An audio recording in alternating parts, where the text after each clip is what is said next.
big O represents a tremendous amount of woodblock printing, some old Indian woodblock prints that are put in there.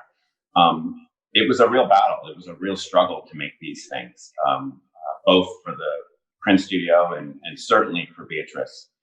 She might as well have been making 3 very large paintings from scratch while she was here with the pressure of the studio and keeping things moving.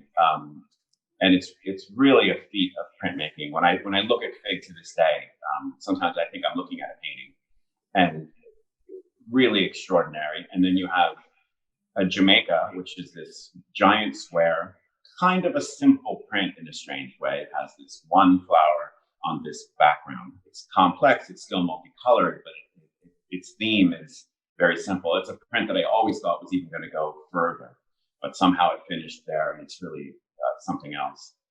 And Summer's Night, which you didn't ask about, but was part of this adventure, was the first print we ever made where the paper, the actual surface of the paper, had been left as a background, because normally Beatrice puts a color over the entire sheet of paper, and then we start building the print up from there.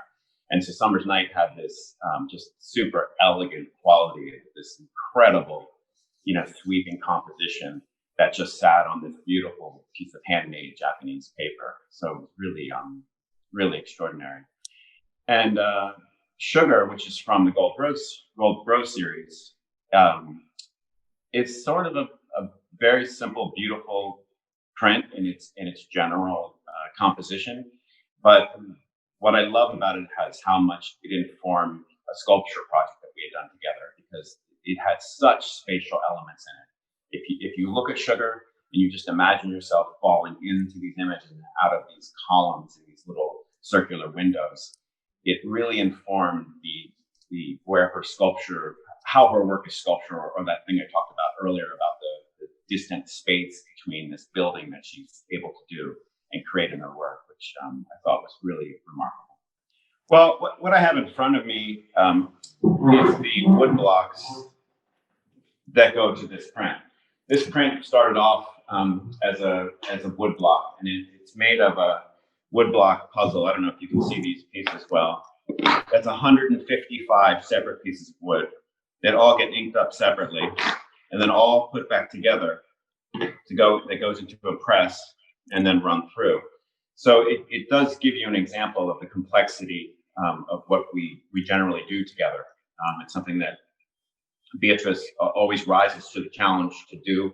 And remember, this isn't based on an artwork. This is an artwork that she's creating while she's here. So the amount of decisions that have to be made is quite remarkable. Not only the drawing and the composition, but then we have to make the parts, and then she has to choose all the colors, and then she has to decide, whether something's going to be flat or glossy or transparent, or whether it's going to be woodblock or silkscreen or gold leaf.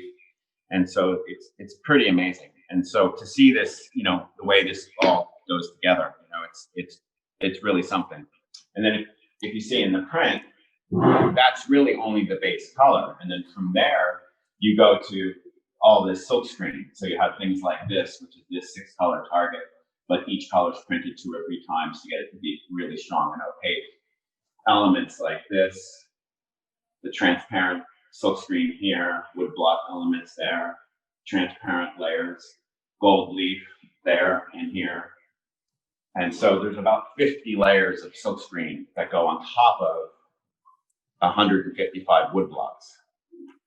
So it gives you a sense. And then in this element down the middle here, which is something we hadn't really done before, we had used this old Indian wood block as this flower motif, and she wanted to color it. And so, and I knew that she was going to kind of make it a little bit complex. So instead of silk screening or wood blocking the colors in, we decided what if she came up with a format for watercoloring it. So we ended up hand watercoloring this element. So, just to keep pushing what it is that we do together and how it keep taking things and making them more interesting.